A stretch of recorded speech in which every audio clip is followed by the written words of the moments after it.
Hello everybody and welcome back to the channel. My name is Brianna and this is For a Pause in a Book. I make book and lifestyle related content, so if that's something that you're interested in, make sure that you hit the subscribe button down below. Today we're going to be doing episode 2 of The Rainbow Project.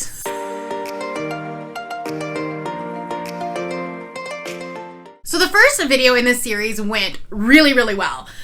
It went over really well. People really liked the video. Was it difficult to film and read 5 books for one series? Yes. But that's okay. It's fine. We're going to do this anyways. We're doing episode 2, and we're gonna do pink. We're deviating a little bit from the rainbow because, like, I'm not doing necessarily like red, orange, yellow. You know what I mean? We're trying to, but pink is Valentine's, so we're just going with it. It would have been weird to do orange for Valentine's month. When you kind of think about like color theory, and when you think about like what colors people are using for different types of books, I do think that they do kind of tend to trend certain colors for certain genres. For red, it was very easy for me to find thriller, and then also fantasy. There's quite a bit of red fantasy books. For pink, it's obviously romance. There are so many. I mean, like, look at this. There's an entire shelf here, and I've read most of them, which did make this a little bit difficult to do. So I did find a romance book, or actually really 2. One's kind of like a contemporary / romance. I still really wanted to try to do a variety of genres, so I have 5 books here. That looks purple, but it's pink on the actual cover. It just kind of screwed with the aesthetic, though. They are, though, very different colors of pink. Like, it is quite the shade variation of pink. So let's talk about them. The first one is actually a thriller, and that is One of Us is Dead by Geneva Rose. I actually found this author on TikTok. Her husband is the one that does the, like, 50 Shades of Grey movie reactions, and then I realized she was an author, so hopefully she is as funny as her husband is. I don't know. The audiobook for this is also on Audible Plus, so that'll be really good. It's not a long, like, my god, is she heavy. Then we have Confessions of an Alleged Good Girl by Johnny Goffney. This is a YA contemporary, and it was recommended to me by Bethany over at Beautifully Bookish Bethany. This is about a girl that's trying to, like, deconstruct from her religion. Not everything that the church says is true. I think specifically regarding, like, sex and sexuality and things like that, which is actually going to be a theme in this video, I'm just now realizing. Then I got Docile by K.M. Spraza. This is a, like, sci-fi dystopian, and this is a book about a society where you can sell yourself to become a docile, which is basically like an indentured servant, in order to pay off your parents' like life debts. I've heard a lot of really good things about this. It is a little bit of a chunker, but I'm really hoping that I love this. And then the romance of this series is going to be Fake It Till You Bake It by Jamie Wesley. This is about a woman who turns down a proposal on a dating show, and then she meets our other main character who, like, was a former football player, and then also, like, bakes cupcakes now. I think it's going to be adorable. I've heard some really good things about it. There were several people that read it last summer for Rom-Comathon, and I bought it during that week trying to thinking like, oh, I would read along with everybody else, and I didn't get to it. So we're gonna do it now, maybe for this week's Rom-Comathon. And then lastly, the book that I'm actually already about 30% of the way into, and that is Transcendent Kingdom by Yaa Gyasi. And this is a book about a woman also deconstructing from her faith. There is that theme going on. It's about a woman who was raised Pentecostal. She's a Ghanaian woman, and so it's kind of like a mixture of African spirituality and Pentecostal, because they moved to Alabama. But then when she grows up, and she's actually working in STEM as a scientist, and so she's trying to battle this like upbringing of religion versus science, and how sometimes they don't necessarily work together. And also, like, trying to grapple with the fact that religion did not save her brother, and her brother died of a drug overdose. So this so far has been fantastic. There is a lot of conversations that I relate heavily to, and so I'm really excited to get back into this. Also, Bonnie Turpin narrates this, and she is one of my favorite narrators, so it's a very short book. I'm hoping to finish it up very quickly. With that, let's get into the vlog portion of the video. All right, we have finished our first book, which is Transcendent Kingdom by Yaa Gyasi. Yes, I did put this one on here because I have to read it this month or it's going to get unhauled. This is a very interesting book, and I ended up giving it 4.5 stars. This is not a book that I would normally read. It's not a book that I would normally pick up. It's definitely not in my genres that I gravitate towards. But I related to this character so much. There are so many times in this book where the main character is struggling with her, like, growing up in religion, especially Pentecostal church, which I did go to a Pentecostal church for quite some time when I was in college. And so, like, her upbringing is in that. But then also, like, she is working in a STEM field. And she's struggling with the fact that, like, religion did not, or religion, Christianity, God did not save her brother and is not saving her mother. And so she's trying to, like, rely on science. And this battle that's going on between her, like, what she was told as a child and, like, what was ingrained into her head, and then, like, what science is actually telling her. The author never, like, made fun of religion or Christianity other than, like, when a couple of kids were doing it at one point, but it was immediately challenged. The author's point never makes fun of religion, never makes fun of Christianity, and doesn't, like, kind of put people down that do hold that belief. So it was fantastic. This reads very much like a memoir, so it was going back and forth from, like, being a child to, like, present day, and a lot of the, like, lessons that are coming back up again. This was brilliantly done. Brilliantly done. So yeah, I'm giving it 4.5 stars. Could it have been a 5-star? Probably. It's just because I base it off of, like, 5 different things. It rounded up to 4.5. So anyway, let's move on to the second book. Good evening. We are on to book 2. I'm reading One of Us is Dead by Geneva Rose. This is not as much a thriller as it is just a contemporary, just like a drama fest is what this is. This is very much, I think it was, like, comped in some reviews as, like, Desperate Housewives, which I haven't really watched Desperate Housewives, but, like, I'm getting similar vibes. So, like, it's a mess. It's about all these women that go to the hair salon. So you have the salon owner, the ones, like, that's cutting all of their hair. But it's all of these, like, very well-to-do women. They are wives of senators and politicians and businessmen and things like that. And it's, like, really funny because you have, like, the ex-wife and the new wife of this, like, major businessman, and then, like, they find out that they were married to the same man at the hair salon. It's a mess.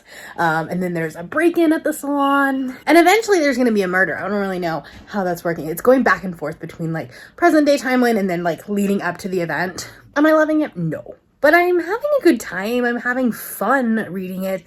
It's just a lot of drama. It's, you know, it's nothing special, but the writing's fun. So, yeah. It's like sitting at, like, a 2.5 or a 3 right now. And I'm glad I'm reading it. I'm going to finish this hopefully tonight. I think I only have, like, on my listening speed, like, maybe an hour and a half left. I do have to go to bed early, though. But we'll see. All right, let's talk about One of Us is Dead, because I finished it, and I'm giving it 3 stars. And I don't want you to think that, like, this is not a bad book because I'm only giving it 3 stars. And I think that, like, a 3-star rating is one of the most convoluted ratings that you can give a book. Because you can give it 3 stars because you had really high expectations and it disappointed you. Or you can give it 3 stars because you don't have any opinions on it. And that, I think, is where this lies. I think that this book did exactly what it was trying to do. It was entertaining. It was drama filled. This was Desperate Housewives on steroids. And that's fine. That is what this book was. The problem is that I didn't necessarily enjoy the ride. And so, like I've said before, enjoyment is 20% of my scoring when I'm doing this. So it is what it is. Like, it's a fine book. It did what it needed to do. But it was boring for me at times just because, like, we just were dealing with rich people problems. So, yeah. This book was fine, and I will probably read more from this author, and I'm glad that I read it, but it was not exactly my cup of tea. It is what it is. We move on. This is what this project is designed for, though, is just to read the books on my shelves that I may not otherwise do. Because this book wouldn't necessarily fit in a themed vlog of any other type of, like, you know, if I was trying to do genres, if I was trying to do, like, I don't know. I can't even think of like a way to do it, because normally like they're subgenres, or they are like books that I've learned about from other booktubers, and nobody really talks about this book. It was a book that like I heard from, like, because I follow the author on TikTok, mostly because of like her husband is hilarious and does the like 50 Shades reaction, but like that's how I heard about this book. So this project like allows me to just pick a random book that has the color on the cover, and that, yeah, so it is what it is, and we're moving on. Hello, I'm working on my third book for this project, and that is Confessions of an Alleged Good Girl by Joya Goffney. I'm about 60% of the way through this, and I'm enjoying it for what it is. I think that the message that it's trying to portray is really powerful, really interesting. I think that, like, what it's trying to do, especially with, like, deconstructing purity culture and, like, the struggles that girls go through, like, when they were raised in the church, dealing with sex and sexuality and like purity culture and how women should act in regards to being sexual. I think that those messages are really powerful. It's just weird reading about them as a 33-year-old through the lens of like an 18-year-old. I'm struggling with this book just because like I want to like it, and I like the idea of it, but it's clearly not the book. Like, I'm not the target audience for this. Had I had this book when I was a teenager, I think it would have done so much for my self-esteem, honestly, but it's definitely not the book like for me at the time. So struggling with it a little bit, but I understand like objectively it's a good book. So I will touch base with you when I finish it. Hello, I'm editing this video and realize that I did not talk about finishing Confessions of an Alleged Good Girl. Either that or the footage is gone. I don't know, can't find it. I really thought I talked about this book. I ended up giving this book 4 stars. I do think that it suffered just from like me not being the target audience for it. This was not a 5-star on my enjoyment scale, because it is a YA contemporary romance, and I was a little bit bored at some points because it's talking about prom and like, you know, teenagers doing teenager-y things.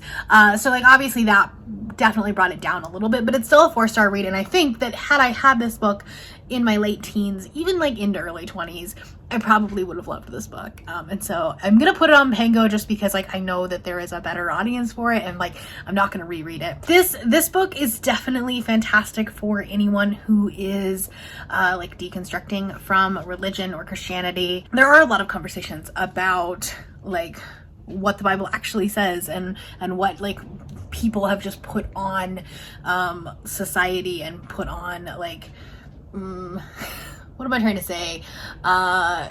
Expectations of girls specifically. And it was really good. And had I been a teenager, I would have loved it, because I really did understand and relate to the main character, and there were a lot of conversations that I definitely had with my parents as teenagers. So, you know, for that, it's a 4-star read.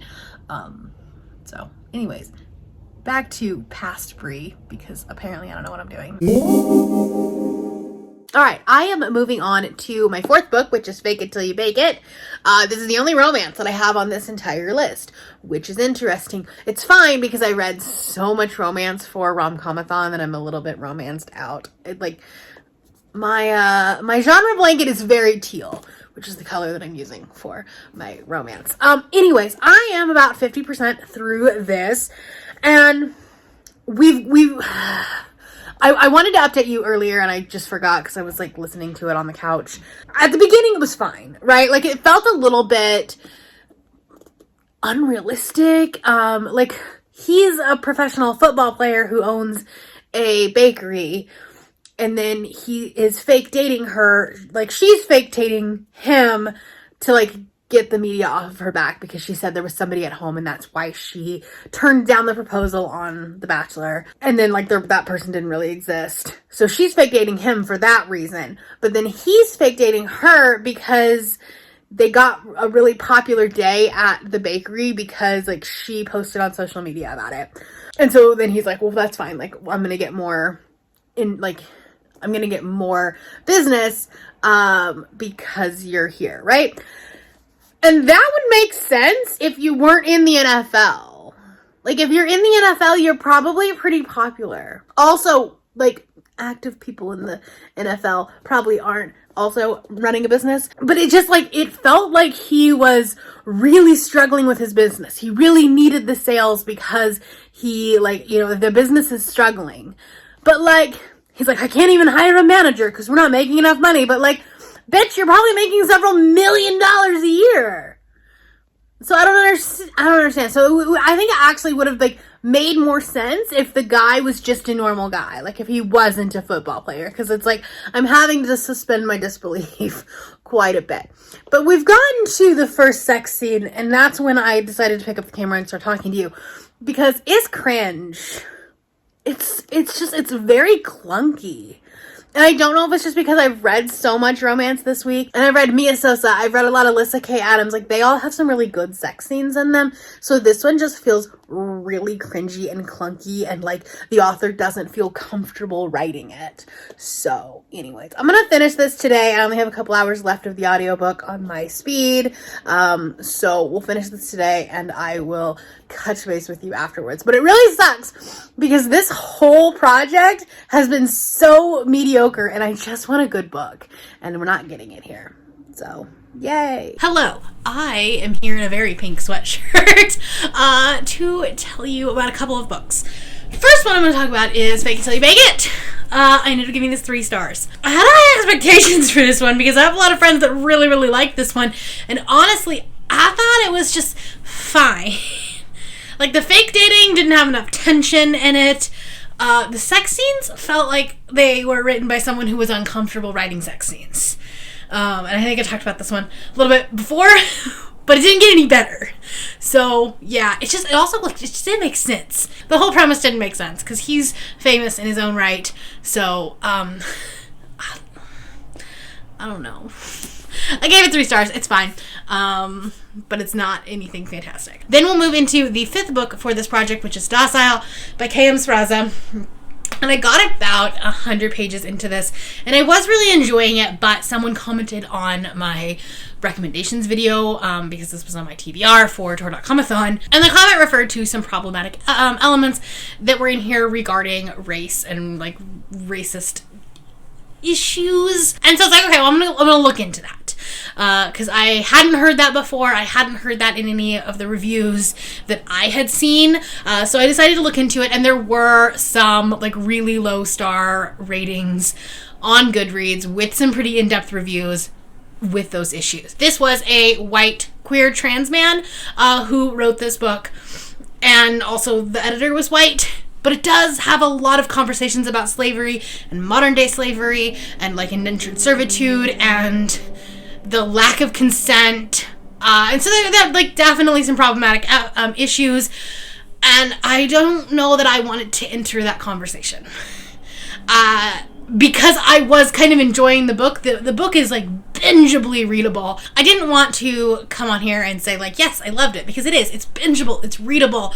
Like, I was enjoying the time. Enjoying is a bad word. Because, like, it's dystopian. It's not a fun experience, what I had read so far. But, like, I don't know, it's just, like, it was a good story. The storytelling aspect of it was good. So I didn't want to come on here and be like, this was amazing. But also don't read it because it's problematic. So I didn't want to do that. I also didn't want to come on here and say, like, you know, oh, this was, like, extremely bingeable and readable and, like, the writing style is fantastic, but there were these elements, so I'm giving it a low star rating. I don't want to enter that conversation. The representation that they are talking about is not me. I am not that representation. So I don't want to enter, like, my opinion into it. My opinion's not needed. So, there's that. So I ended up just DNFing this book. So, unfortunately, that means that the pink episode of this project did not go so well. I mean, like, so we started off strong. And I was like, yes, this is going to be a good one. This is going to be a good project because we started out on such a high note. This was a fantastic book. I love this. But all of these books are going on Mango. 3 stars. 4 stars, good, but I won't read it again. 3 stars, DNF. So, it didn't go well. That's fun. Hopefully the next one goes better. We're gonna do orange next month. Next episode. I don't know when it's gonna happen. Like, I could have picked another book, but we were getting to the end of this project, and I was just gonna, no, we're just gonna end it here and move on. So, these books are all on Pango. If you have any comments, leave them down below. If you've read any of these books, let me know. Because this one is definitely a polarizing book. This one has either 5-star or 1 to 2-star ratings. There's really no in between. And so it's just a matter of, like, what you were rating it on. Were you rating it on writing style and, like, how much you enjoyed and, like, you know, binge read the book essentially, or were there like issues and you had problems with those things, the elements in the book. I ended up getting spoiled for the end of this book, so it wasn't an ending that I was really like in love with. It wasn't an ending I wanted for that character or those characters, especially after what I had read. So, you know, I don't know how the author got from point A to point B, but I didn't love point B. So, that was another reason that just like caused me to DNF it. Like if I don't like how the book is gonna end, why continue? That's all I have for you today. If you're new here and you have not yet subscribed, there's a little red button. You can do so down below the video. If you'd like to hang out with me more, the links to my Instagram, Goodreads, Twitter, and my Patreon are linked in the description below. Thank you for watching, and I will see you next time.